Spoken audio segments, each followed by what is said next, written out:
Good morning students, I am Dr. Meenakshi Gehlot, associate professor SPC government college Ajmer. मेरा आज का topic Echinodermata में मिलने वाले ट्यूब फिट लोकोमोशन पर है।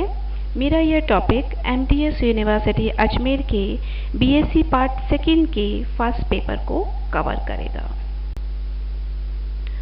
ट्यूब फिट इकानोडर्मेटा का विशेष कैरेक्टर है। ट्यूब फिट छोटा अनजॉइंटेड स्ट्रक्चर होता है जो कि लोकोमोशन और हैंडलिंग ऑफ फूड का काम करता है। ट्यूब फिट को दो बेसिक ग्रुप्स में डिवाइड किया जा सकता है। पहला feeding and sensory tube fits जो कि माउथ या मुंह के चारों तरफ प्रेजेंट होती हैं। दूसरा है ट्यूब फिट जो कि एम्ब्रियोलैक्रल ग्रूव्स के अंदर प्रेजेंट होती हैं और वाटर वेस्कुलर सिस्टम का पार्ट होती हैं जो कि लोकोमोशन में हेल्प करती हैं। ट्यूब फिट की जो दीवार होती है वो नीमेटोड्स की वॉल की तरह ही होती है और इनके अंदर लॉन्गिट्यूडनल मसल्स और कनेक्टिव टिश्यू हेलिक्स के फॉर्म में जुड़े हुए होते हैं, जिससे कि ट्यूब फिट के साइज को कम और ज़्यादा आसानी से किया जा सकता है। ट्यूब फिट जब फुली एक्सटेंड होता है तो उनके भी 67 डिग्री का एंगल बनता है, जिससे कि वो लेफ्ट साइड में भी बिना साइज को मोड़े या छोटा किए हुए आसानी से जुड़ जाता है। ट्यूब फिट लोकोमोशन के लिए आज हम अपने रिप्रेजेंटेटिव एनिमल को ले रहे हैं। उसका नाम है एस्टेरियस, जिसे हम स्टारफिश के नाम से जानते हैं। स्टारफिश इकानोडर्मेटा का मेंबर है, क्लास एस्टेरॉयडिया और फैमिली फॉर्सिपुलेटा का मेंबर है। स्टारफिश की जो बॉडी होती है उसके अंदर coelomic body cavity well developed होती है और उसके बाहर की तरफ जो बॉडी वॉल है बहुत ही रिजिड होती है, बहुत ही हार्ड होती है। इस हार्डनेस के कारण स्टारफिश के अंदर पेरिस्टाल्टिक मूवमेंट नहीं हो सकते, जो कि हम एनेलिडा के अंदर हमने ये जो मूवमेंट देखे थे, तो स्टारफिश में ये पॉसिबल नहीं है। तो इस कारण ये स्टारफिश सिलोमिक स्पेसिस, पेंटिकल्स और वाटरवेस्कुलर सिस्टम पर पूरी तरह से डिपेंड हो जाती है। इन सिलोमिक कैविटी के अंदर हाइड्रोस्टैटिक स्केलेटन प्रेजेंट होता है और हाइड्रोस्टैटिक प्रेशर के कारण लोकोमोशन होता है। अब हम बात करते हैं वाटर वेस्कुलर सिस्टम, जो कि लोकोमोशन का इम्पॉर्टेंट पार्ट है। स्टारफिश का वाटर वेस्कुलर सिस्टम जो है उसके अंदर सेंट्रल सिलोमिक कैविटी होती है और चारों तरफ रेडियल कैनाल्स होती है। हर आर्म में रेडियल कैनाल होती है, 5 रेडियल कैनाल, और सेंटर में रिंग कैनाल होती है। रेडियल कैनाल के चारों तरफ 2 रोज में ट्यूब फिट्स प्रेजेंट होते हैं। अब हम जानते हैं ट्यूब फिट के बारे में। ट्यूब फिट को हम 3 पार्ट्स में डिवाइड कर सकते हैं, एम्पुला, पोडियम और सकर। एम्पुला जो है वो बल्बस स्ट्रक्चर होता है और इसके अंदर सर्कुलर मसल्स और रीइंफोर्स्ड फाइबर्स प्रेजेंट होते हैं। पोडियम के अंदर longitudinal muscle, circular helical muscles present होती हैं और जिससे कि ये एक लॉन्ग स्ट्रक्चर बनता है। नीचे की तरफ सबसे एंड में सकर प्रेजेंट होता है। सकर जो है वो सबस्ट्रेटम से अटैच होने का काम करता है और इसमें म्यूकस सिक्रेट होता है और म्यूकस के कारण एक सक्शन प्रेशर क्रिएट होता है और वो सरफेस से अटैच होता है। अब ये जो कॉन्ट्रैक्शन मसल्स हैं, फुट के अंदर जब कॉन्ट्रैक्शन मसल्स बनती हैं तो उससे क्या होता है, एंगल इंक्रीज हो जाता है, जिससे कि पानी जो है वो एम्पुला के अंदर एंटर कर जाता है। जैसे ही पानी उसके अंदर एंटर करता है एम्पुला के अंदर, जो पोडियम है, पोडियम की जो मसल्स हैं, कौन सी मसल्स, सर्कुलर मसल्स। जब सर्कुलर मसल्स श्रिंक होती हैं तो पोडियम का जो साइज है वो क्या है, इंक्रीज हो जाता है। जैसे ही पोडियम का साइज इंक्रीज होता है, फुट जो है वो आगे की तरफ जिस भी आर्म से उसको बढ़ना होता है, उस आर्म के जो ट्यूब फिट हैं वहाँ के पोडियम का साइज इंक्रीज होता है और वो आगे की तरफ सबस्ट्रेटम से अटैच हो जाता है। जैसे ही वो अटैच होता है और उससे अपने को अलग करना होता है फुट को, ट्यूब फिट को, तो उसके अंदर जो लॉन्गिट्यूडनल मसल्स हैं वो कॉन्ट्रैक्ट होती हैं, और लॉन्गिट्यूडनल मसल्स जैसे ही कॉन्ट्रैक्ट होती हैं वैसे ही जो पोडियम का जो साइज है वो क्या होता है, श्रिंक हो जाता है, कम। अब आप यहाँ पे देख सकते हैं, यहाँ जो मसल्स आपको दिखाई देती हैं, रिट्रैक्टर मसल्स, लॉन्गिट्यूडनल मसल्स और सर्कुलर मसल्स। ये जो मसल्स हैं इन सब के मूवमेंट से ही हम जो ट्यूब फिट का जो लोकोमोशन है वो हम सकते हैं। यहाँ पर आप देख रहे हैं रिट्रैक्टर मसल्स, लॉन्गिट्यूडनल मसल्स और एम्पुला की मसल्स। और जैसे जैसे इनमें साइज एम्पुला का और पोडियम का साइज छोटा और बड़ा होता है, उसके कारण हाइड्रोस्टैटिक प्रेशर में चेंज होता है, और इस प्रेशर के चेंज होने की वजह से ट्यूब फिट अटैच होता है और डिटैच होता है।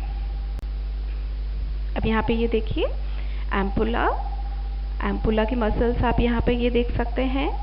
फिर यहाँ पर आप हेलिकल फॉर्म में आप रिट्रैक्टर मसल्स और सर्कुलर मसल्स देख सकते हैं और लॉन्गिट्यूडनल मसल्स। इस हेलिकल फॉर्म का सबसे बड़ा फायदा ये होता है कि इसका जो साइज है वो आप डिफरेंट एंगल तक चेंज कर सकते हैं।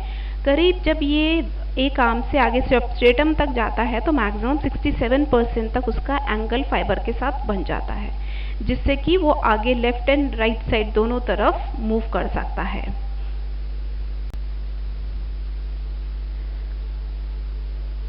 Role of tube feet in locomotion, जैसे कि हमने जाना कि जो ट्यूब फिट है वो वाटर वेस्कुलर सिस्टम का एक इम्पॉर्टेंट पार्ट है, और water vascular system hydraulic pressure पर वर्क करता है। जैसे ही वाटर करंट एम्ब्रिलिकल ग्रूव के अंदर एंटर करता है पानी, तो ये एम्पुला के अंदर एंटर कर जाता है, और जहाँ भी डायरेक्शन में स्टारफिश को आगे बढ़ना होता है उसकी 2 आर्म्स फ्री हो जाती हैं, और उनके जो ट्यूब फिट्स हैं उनका साइज बड़ा हो जाता है। और साइज बड़ा होने के लिए जो सर्कुलर मसल्स है वो श्रिंक होती हैं, जिससे कि पोडियम का जो साइज है वो बड़ा हो जाता है, और जैसे ही वो बड़ा होता है सक्कर जो है वो आगे की तरफ सबस्ट्रेटम की तरफ अटैच हो जाता है।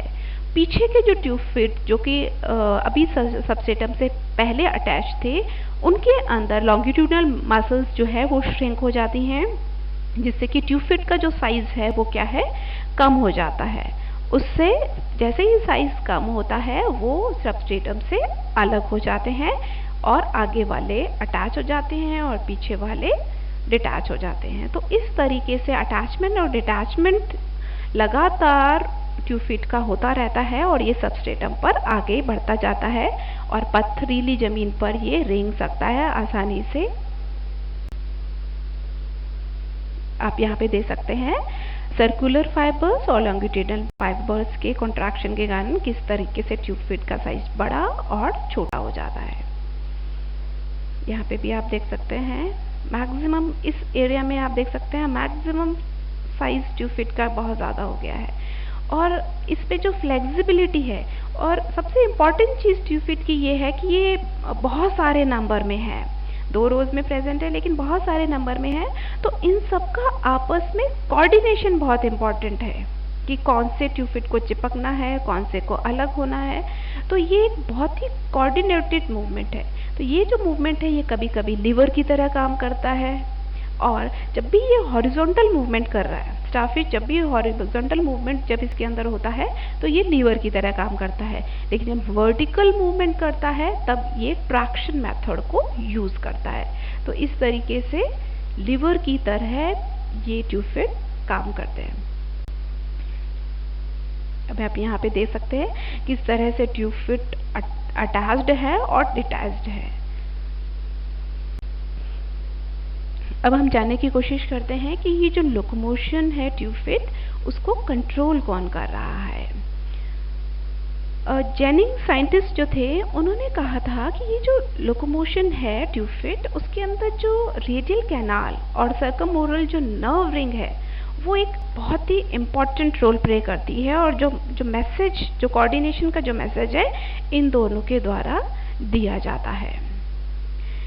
चैट एंड फिलोपोट जो थे उन्होंने कहा कि सक्कर जो डिश है उसका जो फाइन स्ट्रक्चर है उसके बारे में, क्योंकि सकर जो डिस्क है वो सबसे इम्पॉर्टेंट है, क्योंकि जब तक वो अटैच नहीं होगी तब तक आगे की तरफ बॉडी मूव नहीं कर पाएगी।